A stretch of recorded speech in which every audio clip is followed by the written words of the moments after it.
ಎಲ್ರಿಗೂ ನಮಸ್ಕಾರ. ದ್ವಿತೀಯ PUC ಪರೀಕ್ಷೆ ಇನ್ನೇನೋ ಸಮೀಪಿಸ್ತಿದೆ. ವಿದ್ಯಾರ್ಥಿಗಳು ಈಗಾಗಲೇ ಪರೀಕ್ಷೆಗೆ ಸಿದ್ಧತೆಯನ್ನು ಮಾಡ್ಕೊಳ್ತಾ ಇದ್ದೀರಾ. ಈ ವಿಡಿಯೋದಲ್ಲಿ ಪ್ರಬಂಧ ಯಾವುದನ್ನು ಕೊಡ್ತಾನೆ ಎಂಬಂತಹ ಮಾಹಿತಿಯ ಜೊತೆಗೆ ಎಲ್ಲ ಪ್ರಬಂಧಗಳ PDF ಅನ್ನು ನಮ್ಮ ಚಾನಲ್ನಲ್ಲಿ ನೀಡುತ್ತಿದ್ದೇವೆ. 20ನೇ ಶತಮಾನದಲ್ಲಿ ವೈವಿಧ್ಯಪೂರ್ಣವಾಗಿ ಬೆಳೆದ ಸಾಹಿತ್ಯ ಪ್ರಕಾರಗಳಲ್ಲಿ ಪ್ರಬಂಧ ಪ್ರಕಾರವು ಕೂಡ ಒಂದು. ಇದು ಇಂಗ್ಲಿಶಿನ ಎಸ್ಸೆ ಎನ್ನುವ ಪ್ರಕಾರಕ್ಕೆ ಸಂವಾದಿಯಾಗಿ ಬಂದಿದೆ. ಪ್ರಬಂಧ ಒಂದು ಲೇಖನ ಕಲೆ. ಒಂದು ನಿರ್ದಿಷ್ಟ ವಿಷಯದ ಕುರಿತು ಆಕರ್ಷಕವಾಗಿ ನಿಖರವಾಗಿ ಬರೆದ ಗದ್ಯ ರಚನೆಗಳನ್ನು ಈ ಹೆಸರಿನಿಂದ ಕರೆಯಲಾಗ್ತದೆ.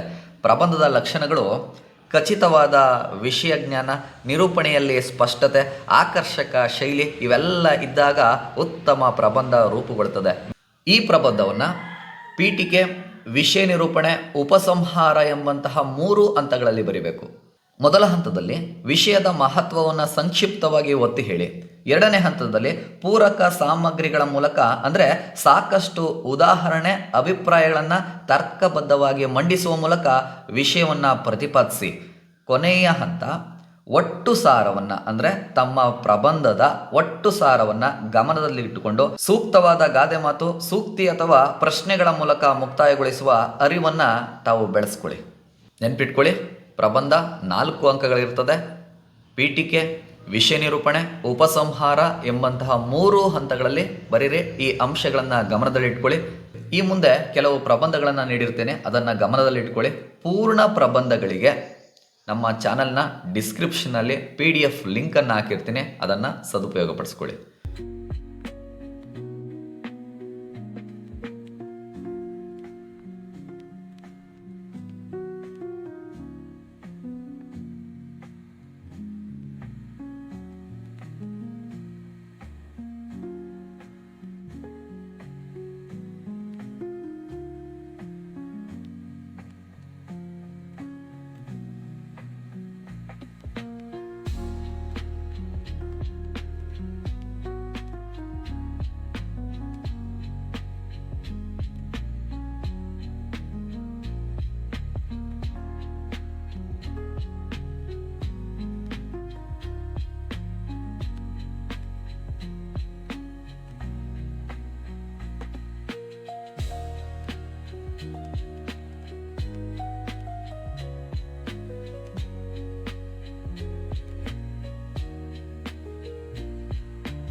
ಇದೇ ರೀತಿಯ ಇನ್ನಿತರ ವಿಚಾರಗಳಿಗೆ ನಮ್ಮ ಚಾನಲ್ನ ಸಬ್ಸ್ಕ್ರೈಬ್ ಮಾಡ್ಕೊಳ್ಳಿ. ಹೊಸ ವಿಡಿಯೋಗಳ ನೋಟಿಫಿಕೇಷನ್ಗಾಗಿ ಪಕ್ಕದ ಗಂಟೆ ಗುರುತನ್ನು ಒತ್ತಿ. ಸಿಗೋಣ ಮತ್ತೆ.